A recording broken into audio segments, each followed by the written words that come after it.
Leighton Meester is an underrated icon, best known for her role as Blair in Gossip Girl. Leighton's acting debut was in 1999 in an episode of Law & Order. Most recently, she's appeared in How I Met Your Father. There is a lesser-known side to Leighton, and that is sadly her beautiful singing voice and fairly extensive music career.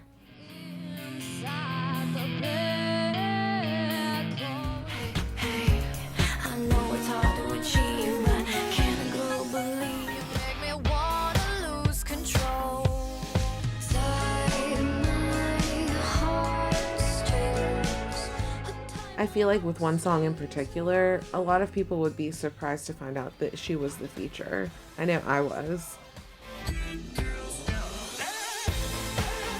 When I became a fan, those songs were hits on the radio for years beforehand, and I had no clue that it was Blair singing. Leighton also has music featured in various films and TV shows, starting with Drive Thru, a super cheesy horror flick from 2007. She provided the vocals for the opening credits sequence, a song called Inside the Black.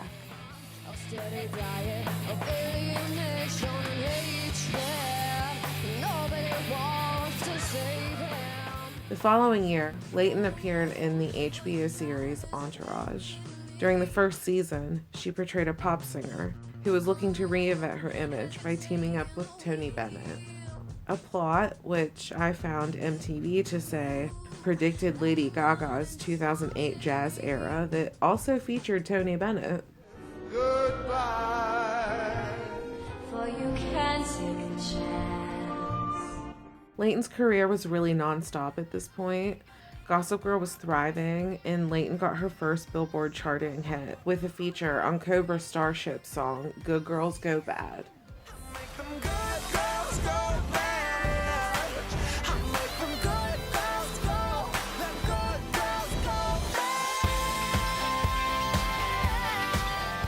Which you'll probably recognize because I feel like it made an appearance in about every teen show in 2009. I just feel like I got off on the wrong foot here and I want to start again. So, thanks for bringing me home free. The lead singer of Cobra Starship wanted Leighton to be on the track specifically because of how well the theme of the song matched with her character Blair on Gossip Girl. The song peaked at number 10 in August of 2009 on the US Billboard charts. I said in an interview somewhere that I make music. Somebody found that, one of their producers, and then set us up, and then we worked together. And then from that, I signed with a label and sort of started going down the pop road coming off of that song. And that just didn't work out. It was just not the right fit. That same year, Leighton put out her debut single, Somebody to Love, which features Blurred Lines singer Robin Thicke. I actually did the entire song without him, sadly, at first. And he sang over the bridge and he did a bunch of ad-libs and really cool stuff, and his voice is so beautiful, and I've been a fan of his for so long that I got chills when I heard it. And then I had him do an entire verse and he killed it, and it's beautiful. I can't imagine a song without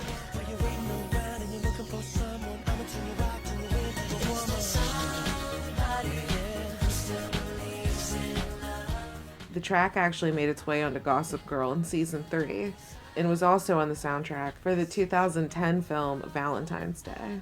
Leighton premiered the song on Ryan Seacrest's radio show. She said at the time, "I really wanted to make something that's completely different from what's on the radio right now. It's really dancey and fun, but still laid back and relaxed." A writer for Billboard described it as a carefully constructed ode to vintage Vogue like Madonna. This song, I think, really represents what I'm going through in my life right now. It's not just somebody to love, it's somebody to trust, you know, and I always make the joke that it's not to love, it's to beep. So, that too. Leighton also went out and played live shows to fans to promote her new music, as well as TV show appearances.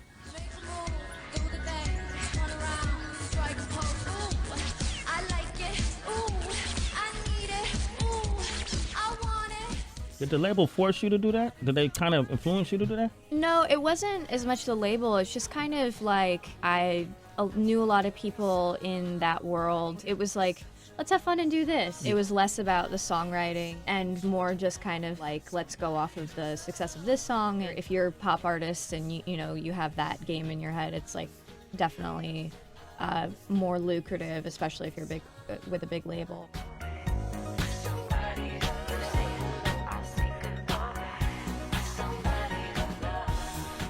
Over the next couple years, Leighton featured on a couple tracks and even worked on an unreleased song with Lil Wayne.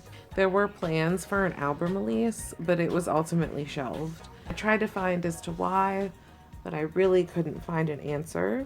A few years ago, I was like, this just isn't for me. It's not the right fit. So I signed with Vagrant Records. So they supported me having my own label so I could produce my own record and just do it completely my way.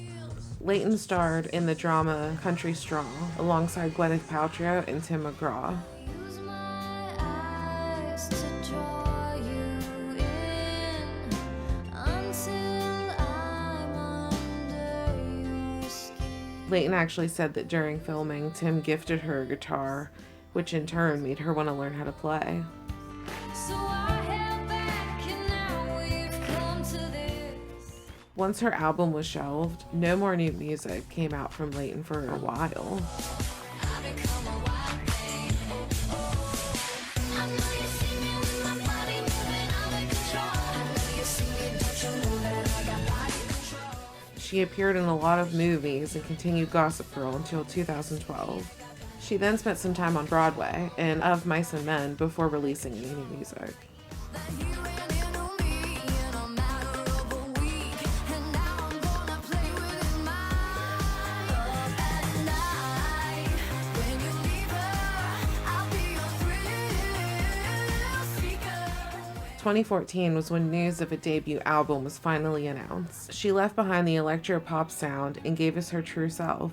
And that's like a much better fit. It's just totally personal, all of it. Everything is unpacking of feelings and experiences and sort of my point of view of different things that have happened over the years and somehow managed to work their way into songs.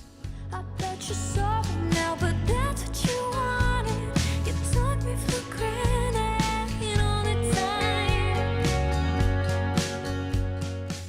Growing up, some of the artists that Leighton says she really admired was Tori Amos, Joni Mitchell, and Kate Bush. Saying of her new sound, "This is a long time coming. I've been working on it for a couple of years, but really it's my whole life." Growing up, I always wrote and sang and, it was part of my life. I've always written and played music, and acting is definitely like my day job and I do it. And so also, especially with this genre, it's really difficult to say I'm going to make a living on it and have a life based on that. But it's really fun and it's really fulfilling, and it's nice that I don't have to have it as my career. Leighton released her first album, Heartstrings, on her own label, Hotly Wanting. All 9 tracks were written by Leighton herself and actually was produced by the same person who won a Grammy for Sheryl Crow's If It Makes You Happy. Tie my heartstrings, tie my heartstrings, oh. Leighton says of Heartstrings, "The album wasn't written for the sake of reaching a specific audience or being universal in that sense. It's my thing and I'm really proud of it. I think people like me, or people with similar tastes, will definitely be able to relate to the lyrics, and it's very personal and special to me." Run away into our past. Run away, let's figure out all we've had and all we've lost. The album ended up hitting #1 on the Billboard Heat Seekers albums and peaked at number 139 on the official Billboard 200. You're just a call away, and nothing's wrong, and nothing's gone. Since 2014, Leighton has posted various performances on her Instagram of her just playing her acoustic guitar. Eight of eyes, every morning you greet me. She has also done multiple duets with her friend and singer-songwriter Dana Williams. The crystal visions, I keep my visions to myself. Leighton hasn't released any new music since Heartstrings, but she does say that she has plans to do so. Within the last couple years, during interviews, being asked about her music, she does say she's been working on it. So hopefully it'll be really soon, because her music is beautiful. I love the dance side too. Her unreleased album is kind of leaked out there. There's live performances. There's also a few studio tracks that have been leaked out that are pretty fun. I was digging my heels, just listening to these words that I say. And go support her. Thanks for watching.